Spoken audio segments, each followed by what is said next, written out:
ಪ್ರಿಯಾಂಕಾ ಖರ್ಗೆ ಅವರು ಏನು ಬಹಳ ಶ್ರೀರಾಮಚಂದ್ರರು. ಇತ್ತೀಚೆಗೆ ಅವರ ಬಂಡವಾಳನೂ ಕೂಡ ಬಯಲಾಗಿದೆ. ನೂರಾರು ಕೋಟಿ ಬೆಲೆ ಬಾಳ್ತಕ್ಕಂಥ ನಿವೇಶನ 5 ಎಕರೆ ಬೆಂಗಳೂರು ಅಂತಾರಾಷ್ಟ್ರೀಯ ವಿಮಾನ ನಿಲ್ದಾಣ ಹತ್ರ ಏನವರ ಕಂಪ್ನಿಗೆ ಇವತ್ತು ರಾಹುಲ್ ಖರ್ಗೆ ಅವರಿಗೆ KDB ಅವರು ಅಕ್ರಮವಾಗಿ ಅಲಾಟ್ ಮಾಡ್ತಾರೆ. ಅಕ್ರಮವಾಗಿ ತರಾತುರಿಯಲ್ಲಿ ಅವ್ರಿಗೆ ಅಲಾಟ್ ಮಾಡ್ತಾರೆ. ಅದನ್ನ ಇವಾಗ ಹಿಂದಿರುಗಿಸಿಲ್ವ? ಹಂಗಾರೆ ಪ್ರಿಯಾಂಕಾ ಖರ್ಗೆ ಅವರೇ, ನೀವತ್ತು ಭ್ರಷ್ಟಾಚಾರದ ಬಗ್ಗೆ ಮಾತನಾಡ್ತೀರಾ? ನಾನು ತಮ್ಮ ಮೂಲಕ ಇವತ್ತು ಮುಖ್ಯಮಂತ್ರಿ ಸಿದ್ದರಾಮಯ್ಯರಿಗೆ ಇವತ್ತು ನನ್ನ ಸವಾಲನ್ನು ಹಾಕ್ತಾ ಇದ್ದೇನೆ. ನೀವು ನಿಜವಾಗ್ಲೂ ಕೂಡ ಪ್ರಾಮಾಣಿಕರ ಇದ್ದದಲ್ಲಿ ನನ್ನ ಮೇಲೆ ಬಂದಿರತಕ್ಕಂಥ ತಾವು ಹೊರಿಸಿರ್ತಕ್ಕಂಥ 150 ಕೋಟಿ ಆರೋಪ ನನ್ನ ಮೇಲೆ ಏನು ಮಾಡಿದ್ದೀರಿ, ಅದ್ರ ಬಗ್ಗೆನೂ CBI ತನಿಖೆ ಕೊಡಿ. ಅದನ್ನು ಕೂಡ CBI ತನಿಖೆ ಕೊಡಿ. ಅನ್ವರ್ ಮಾನಪ್ಪಾಡಿ ಅವರು ಹಿಂದಿನ ಮೈನಾರಿಟಿ ಕಮಿಷನ್ನ ಚೇರ್ಮನ್ ಅವರೇನು ವರದಿ ಕೊಟ್ಟಿದ್ದಾರೆ, ತದನಂತರದಲ್ಲಿ ಜಗದೀಶ್ ಶೆಟ್ಟರ್ ಅವರು ಮುಖ್ಯಮಂತ್ರಿಗಳಿದ್ದಾಗ ಅಂದಿನ ಉಪಲೋಕಾಯುಕ್ತರಿಂದ ಏನು ತನಿಖೆ ಆಗಿದೆ, ಆ ವರದಿಯನ್ನು ಸ್ವೀಕಾರ ಮಾಡಿ ಸರ್ಕಾರ ಏನು ಇವತ್ತು ರಿಜೆಕ್ಟ್ ಮಾಡಿದ್ದಾರೆ ಆ ವರದಿನ ಸಿದ್ದರಾಮಯ್ಯನವರ ಹಿಂದೆ, ಆ ವರದಿಯನ್ನು ಸ್ವೀಕಾರ ಮಾಡಿ ಅದ್ರ ಬಗ್ಗೆನೂ ಕೂಡ CBI ತನಿಖೆ ಮಾಡಿ. ಇವತ್ತೇ ನನ್ನ ಬಗ್ಗೆ ಹೇಳ್ತಾ ಇದ್ದೀರಲ್ಲ, ಏನು ಇವತ್ತು ಆ ವರದಿ ಕೊಟ್ಟಾಗ ವಿಜಯೇಂದ್ರ ಅವರು 150 ಕೋಟಿ ಕೊಟ್ಟು ಆ ವರದಿಯನ್ನು ಮುಚ್ಚಾಕ್ತಕ್ಕಂಥ ಪ್ರಯತ್ನ ಮಾಡ್ತಾ ಇದ್ರು ಅಂತೇಳಿ ಯಾಕೆ ನಾನು ಮಾಡ್ತೇನೆ? ಆ ವರದಿಯಲ್ಲಿ ಆರೋಪ ಇರೋದು ಯಾರ ಮೇಲೆ? ಕಾಂಗ್ರೆಸ್ ಪಕ್ಷದ ಹಿರಿಯ ನಾಯಕರುಗಳೇನಿದ್ದಾರೆ ಅವರ ಮೇಲೆ ಇವತ್ತು ಆರೋಪ ಇರ್ತಕ್ಕಂಥದ್ದು. ಲಕ್ಷ ಕೋಟಿಗೂ ಅವ್ಯವಹಾರ ಆಗಿದೆ ಇವತ್ತು ವಕ್ಫ್ ಪ್ರಾಪರ್ಟಿ ವಿಚಾರದಲ್ಲಿ ಲೂಟಿ ಮಾಡಿದ್ದಾರೆ ಅಂತೇಳಿ. ಹಾಗಾಗಿ ಇದ್ರ ಬಗ್ಗೆ ಸೂಕ್ತವಾಗಿ ತನಿಖೆ ಆಗಲಿ, ಸತ್ಯಾಸತ್ಯತೆ ಹೊರಗಡೆ ಬರಲಿ.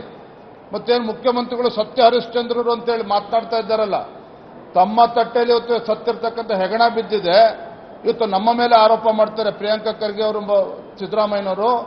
ಇವತ್ತು ಆ ಮೂಢ ಬಗ್ಗೆನೂ ಇವತ್ತು ಸಮಗ್ರವಾಗಿ ತನಿಖೆ ಆಗಲಿ. ಮೂರನ್ನು ನೀವೇ ಮುಖ್ಯಮಂತ್ರಿಗಳಿದ್ದೀರಿ, ಪ್ರಧಾನಮಂತ್ರಿಗಳು ಯಾಕೆ CBI ತನಿಖೆಗೆ ಆದೇಶ ಮಾಡಬೇಕು? ಇವೆಲ್ಲವೂ ಕೂಡ ಮೈಸೂರಿನ ಮೂಢ ಹಗರಣ, ಇವತ್ತು ಅನ್ವರ್ ಮಾನಪ್ಪಾಡಿ ಕೊಟ್ಟಿರ್ತಕ್ಕಂಥ ವರದಿ ವಕ್ಫ್ ವಿಚಾರದಲ್ಲಿ, ಅದೇ ರೀತಿ ನನ್ನ ಮೇಲೆ ಇರ್ತಕ್ಕಂಥ 150 ಕೋಟಿಯನ್ನು ಆರೋಪ ಮಾಡಿದ್ದೀರಿ. ಇವೆಲ್ಲವನ್ನೂ ಕೂಡ ಸಮಗ್ರವಾಗಿ ತನಿಖೆ ಆಗಲಿ, CBI ನೀವೇ ಆದೇಶ ಮಾಡಿ. ಸಿದ್ದರಾಮಯ್ಯವ್ರಿಗೆ ಬಹಳ ವಿಶ್ವಾಸ ಬಂದಿದೆಯಲ್ಲ CBI ಬಗ್ಗೆ, ನೀವೇ ಆದೇಶ ಮಾಡಿ ಮುಖ್ಯಮಂತ್ರಿಗಳು. ಅದನ್ನು ಬಿಟ್ಬಿಟ್ಟು ಇವತ್ತು ಹಿಟ್ ಅಂಡ್ ರನ್, ಇವತ್ತು ಯಡಿಯೂರಪ್ಪನವರ ರಾಜಕೀಯ ಮುಗಿಸ್ಬೇಕು, ನಾನು ಮೊದಲ ಬಾರಿ ಶಾಸಕನಾಗಿ ರಾಜ್ಯದ ಅಧ್ಯಕ್ಷನಾಗಿ ಪಕ್ಷ ಸಂಘಟನೆ ಮಾಡ್ತಾ ಇದ್ದೇನೆ, ನನ್ನನ್ನು ಹೇಗಾದರೂ ಮಾಡಿ ಸದೆ ಬಡಿಬೇಕು. ಮಾನ್ಯ ಸಿದ್ದರಾಮಯ್ಯನವರೇ, ನಿಮ್ಮ ಗೊಡ್ಡು ಬೆದರಿಕೆಗೆ ಹೆದರ್ಕೊಳ್ತಕ್ಕಂಥ ಪ್ರಶ್ನೆ ಇಲ್ಲ, ಯಾವುದೇ ಕಾರಣಕ್ಕೂ ಹೆದರ್ಕೊಳ್ತಕ್ಕಂಥ ಪ್ರಶ್ನೆನೇ ಇಲ್ಲ.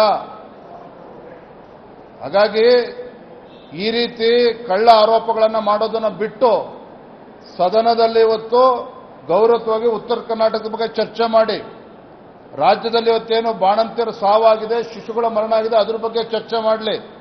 ಅದನ್ನು ಬಿಟ್ಬಿಟ್ಟು BJPಯವ್ರನ್ನ ನಮಗೆ ಗೊಡ್ಡು ಬೆದರಿಕೆ ಹಾಕ್ತಕ್ಕಂಥ ಪ್ರಯತ್ನ ಮಾಡಬೇಡಿ. ನಿಮಗೆ ಪ್ರಾಮಾಣಿಕರಿದೆ. ಮೊನ್ನೆ ನೋಡಿದ್ರಿ ಪಂಚಮಸಾಲಿ ಹೋರಾಟ, ರೈತಾಪಿ ವರ್ಗದವರು ಇರ್ತಕ್ಕಂಥದ್ದು, ಹಿಂದೂಗಳ ಮೇಲೆ ಇವತ್ತು ಲಾಠಿ ಪ್ರಹಾರವನ್ನು ಮಾಡಿದ್ರು. ಈ ರೀತಿ ಏನು ಇವತ್ತು ಷಡ್ಯಂತ್ರ ನಡೀತಾ ಇದೆ, ಇವತ್ತು ಸಮಾಜಗಳ ಮಧ್ಯೆ ವಿಷಬೀಜವನ್ನು ಬಿತ್ತಕ್ಕಂಥದ್ದು, ನಮ್ಗಳಿಗೆ ಇವತ್ತು ವಿರೋಧ ಪಕ್ಷದವರು ಬೆದರಿಕೆ ಆಗ್ತಕ್ಕಂಥದ್ದು, ಇದ್ಯಾವುದಕ್ಕೂ ಕೂಡ ಭಾರತೀಯ ಜನತಾ ಪಾರ್ಟಿ ನಾವು ಬಗ್ಗುವಂಥ ಪ್ರಶ್ನೆ ಇಲ್ಲ, ಹೆದರು ಓಡೋಗ್ತಕ್ಕಂಥ ಪ್ರಶ್ನೆ ಇಲ್ಲ.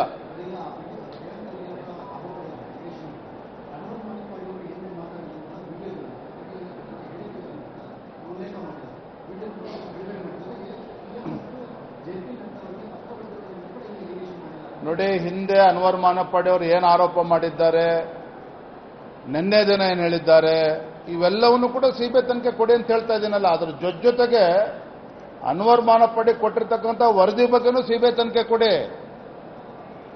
ನಾವು ಕೊಡಬೇಡಿ ಅಂತ ಹೇಳ್ತಾರೆ, ನನ್ನ ಮೇಲೆ ಏನು ಆರೋಪ ಮಾಡಿದ್ರೆ ಅದನ್ನು CBI ತನಿಖೆ ಕೊಡಿ. ಅನ್ವರ್ ಮಾನಪ್ಪಾಡಿ ವರದಿ ಜಸ್ಟಿಸ್ ಆನಂದ್ ಅವರೇನು ಕೊಟ್ಟಿದ್ದಾರೆ ಅದ್ರ ಬಗ್ಗೆನೂ ಕೂಡ ಸಮಗ್ರವಾಗಿ ತನಿಖೆ ಆಗಲಿ. ಮತ್ತೆ ಮುಖ್ಯಮಂತ್ರಿಗಳ ಮೂಢ ಹಗರಣವೂ ಕೂಡ CBI ತನಿಖೆ ಕೊಡಿ. ಯಾಕೆ ಎದುರೋಡೋಗ್ತಾ ಇದ್ದೀರಿ? ಯಾಕೆ ಆತಂಕದಲ್ಲಿದ್ದೀರಿ ಮುಖ್ಯಮಂತ್ರಿಗಳು?